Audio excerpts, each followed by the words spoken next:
mega proyek Presiden Jokowi untuk NTT. 1. Mega proyek pos perbatasan Motain di Kabupaten Bulu.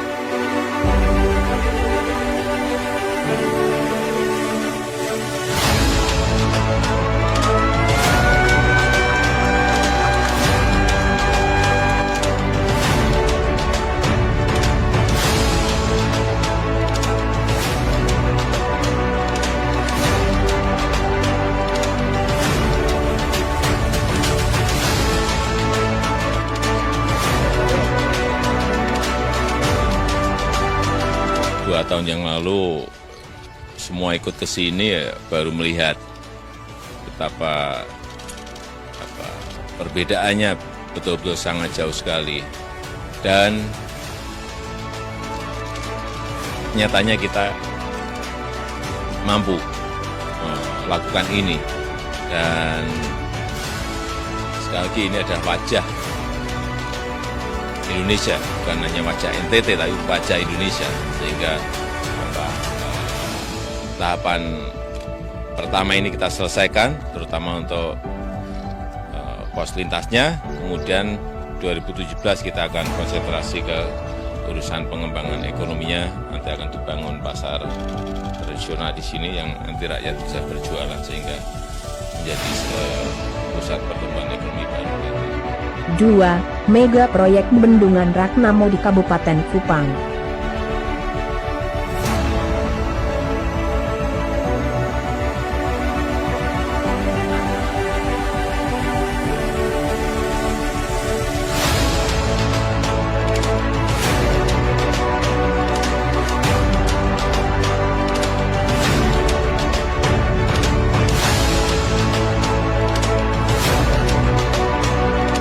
Bendungan Ragnamo ini mempunyai daya tampung 14 juta meter kubik. Yang saat nantinya kalau sudah berfungsi, fungsi yang pertama menyediakan air baku 0,1 meter kubik per detik. Yang kedua untuk irigasi 1.250 hektar. Ketiga, bendungan ini bisa menyediakan listrik sebesar 0,22 megawatt.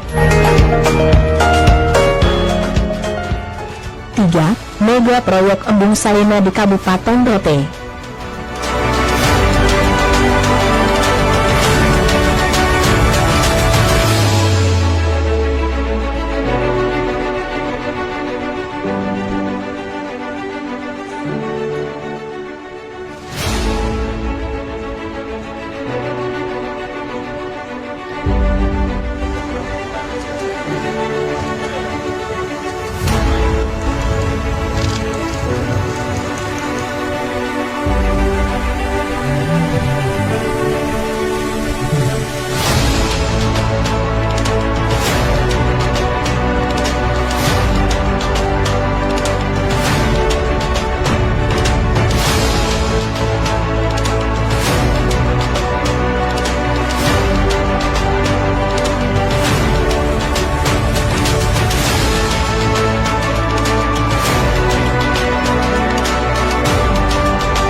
Berada di Embung Salina di Kabupaten Rotendao.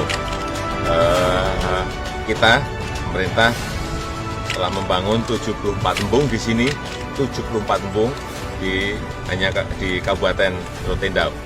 Dan kita melihat tadi di sekitar embung ini masyarakat menyambut dengan membuat sawah-sawah baru. Kemudian menanam, di atas ini bisa kita lihat menanam jagung, di bawah tadi saya lihat padi-padi sudah mulai ditanam. Saya kira apa yang kita bangun ini disambut masyarakat dengan hal yang produktif. Produktivitas inilah yang kita harapkan nantinya di Kabupaten Rotendao produksi beras melimpah, surplus, sehingga bisa dipakai untuk daerah yang lain. Dan tadi Pak Bupati sudah menyampaikan di sini sudah surplus, sudah diambil Bulog, dan ini yang kita harapkan akan terus meningkat produksi beras di Kabupaten Kendal. 4. Mega proyek bendungan Rotiklek di Kabupaten Bulu.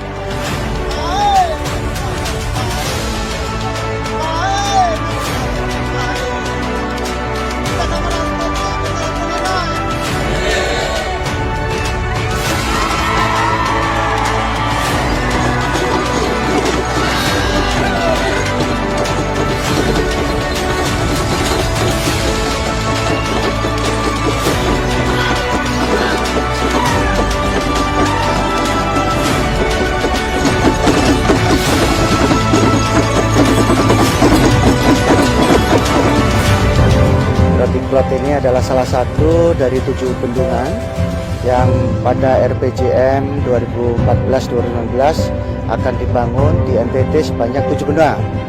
Ada 2 bendungan yang telah selesai, yaitu Bendungan Ragnamo di Kupang, dan ini adalah yang kedua, yaitu Bendungan Rotiklek.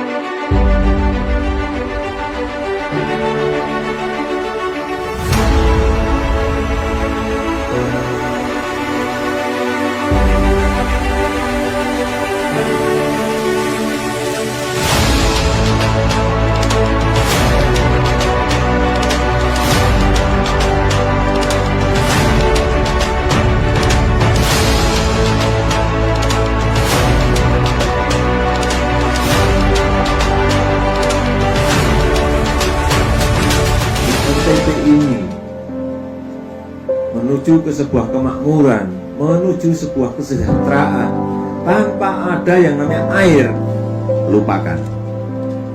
Kuncinya hanya satu di sini, air.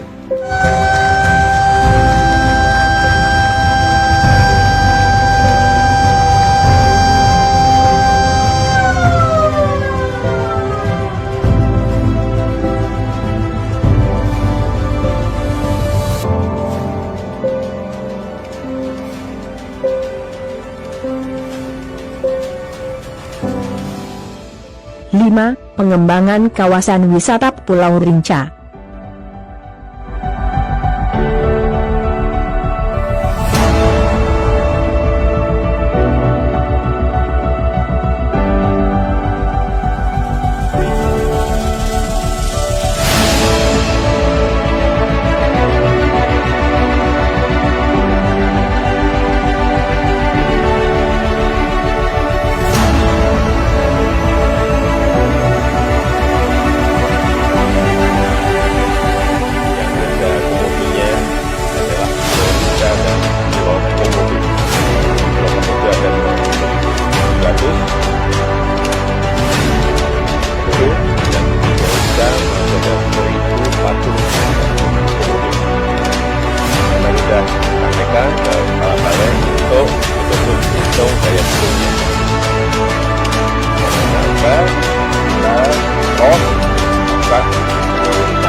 Kita ingin nanti misalnya kayak Pulau Komodo betul-betul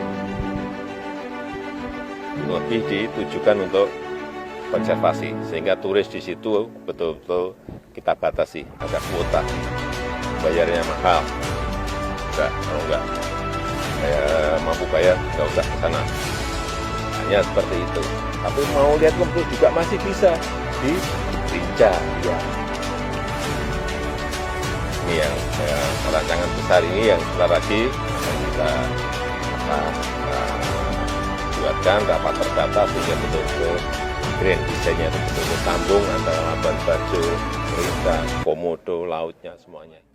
6. Mega proyek tambak garam di Kupang.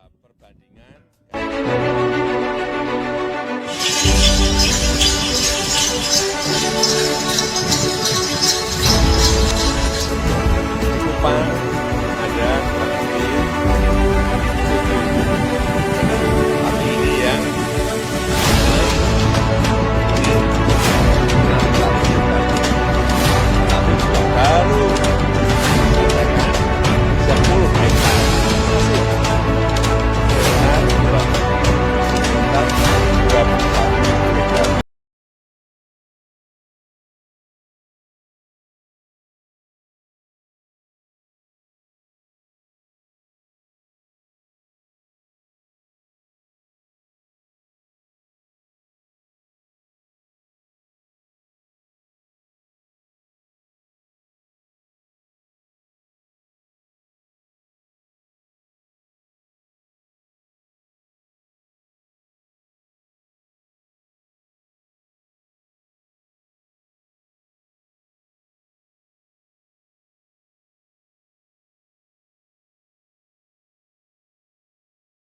Sebagai bangsa besar yang sudah 74 tahun merdeka, Indonesia belum pernah menentukan dan merancang sendiri ibu kotanya.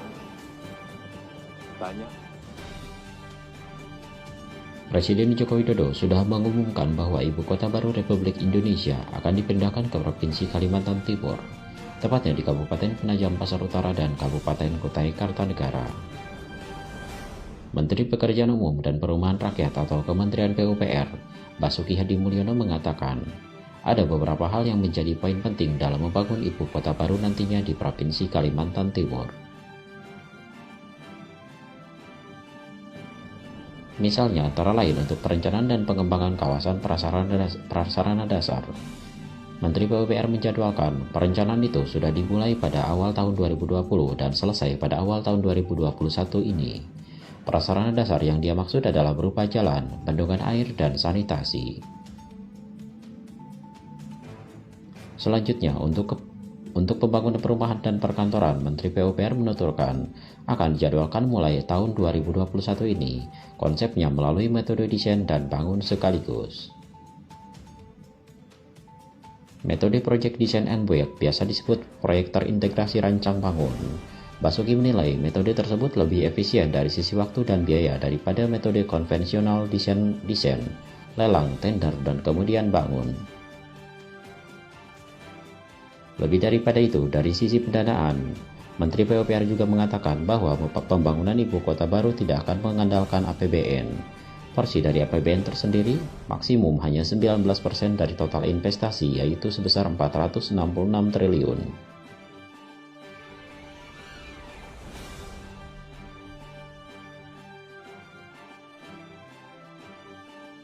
Pemerintah Republik Indonesia telah memutuskan desain berkonsep negara rimba nusa sebagai pemenang sayembara rancang bangun ibu kota baru nantinya. Arsitek di balik desain yang syarat dengan sentuhan alam tersebut adalah Sofyan Sibarani dan tim dari Urban Plus. Sofyan Sibarani mengatakan, desain yang dibuatnya terinspirasi dari hutan belantara yang ada di Pulau Kalimantan.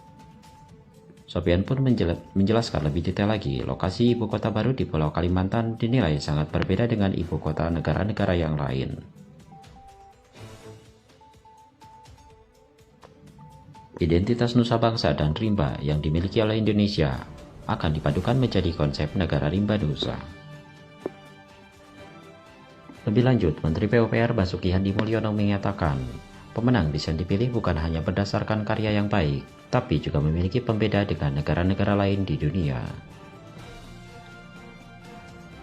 Basuki menegaskan nantinya karya dari 3 pemenang pertama akan disinergikan untuk dibuat desain detail ibu kota negara. Pemenang kedua contohnya demikian kuat di perencanaan gedung dan smart transportation, itu akan disinergikan dengan pemenang pertama yang mengadopsi kearifan lokal.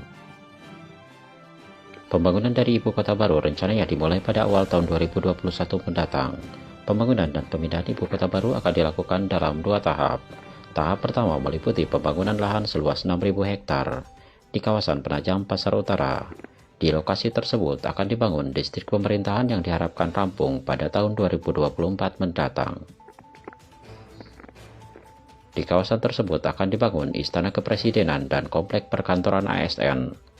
Juga akan menjadi bangunan pertama pemerintahan yang akan berdiri di kawasan Penajam Pasar Utara tersebut.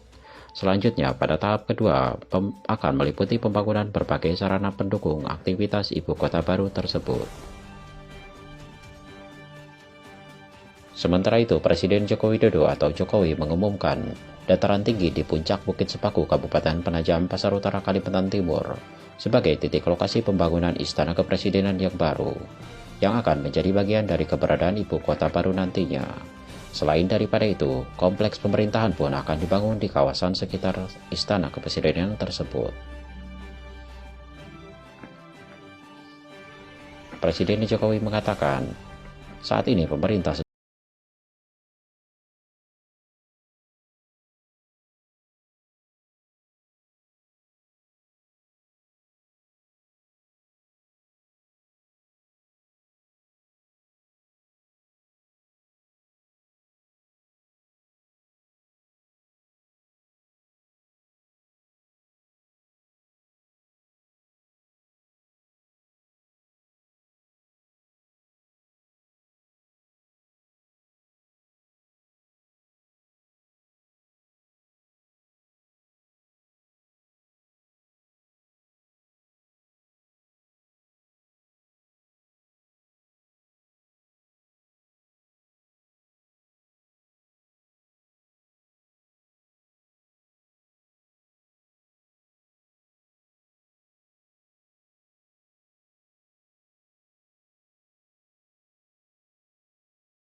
bisnis dan semi bisnisnya, sehingga nanti juga akan dikerjakan secara paralel.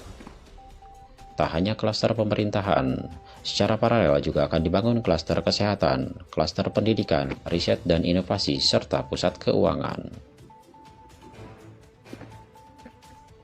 Menteri PPN atau Kepala Bappenas Suharto Monoarfa mengatakan, nantinya kawasan ibu kota negara baru tersebut akan berbentuk provinsi yang memiliki luas keseluruhan 256.000 hektar. Pembentukan provinsi otonom yang baru akan dikecualikan dari aturan perundang-undangan mengenai pembentukan provinsi baru yang saat ini berlaku. Melengkapi proses keberadaan ibu kota baru nantinya, Presiden Jokowi segera membentuk Badan Otoritas Ibu Kota Baru sebagai pihak yang bertanggung jawab dalam masa pembangunan ibu kota baru nantinya. Pembentukan dari badan otoritas ini dibentuk paling lambat pada awal tahun 2021 ini. Bahkan Presiden Jokowi sudah memikirkan beberapa nama yang layak dinilai untuk memimpin badan otoritas tersebut. Namun lebih daripada itu, Presiden Jokowi menyatakan tak mau terburu-buru dalam menentukan pemimpin badan otoritas ibu kota baru nantinya. Sebab pemindahan ibu kota baru menyangkut gagasan, perencanaan, dan pendanaan besar sehingga harus dipikirkan secara matang. Sementara itu, terkait sarana transportasi, salah satu yang digadang-gadang adalah kereta api. Kementerian Perhubungan atau Kemenhub memprediksi anggaran untuk pembangunan transportasi perkeretaapian di kawasan ibu kota baru yakni mencapai 209,6 triliun. Biaya itu terdiri dari pembangunan stasiun, kereta api subway, KRL, MRT, jalur kereta api, dan pengadaan kereta listrik. Besarnya dana pembangunan untuk transportasi kereta dikarenakan pemerintah harus membangun dari awal. Begitu dengan teknologinya. Untuk fasilitas jalan, saat ini Kalimantan telah memiliki jalan tol pertamanya, yakni tol Balikpapan-Samarinda.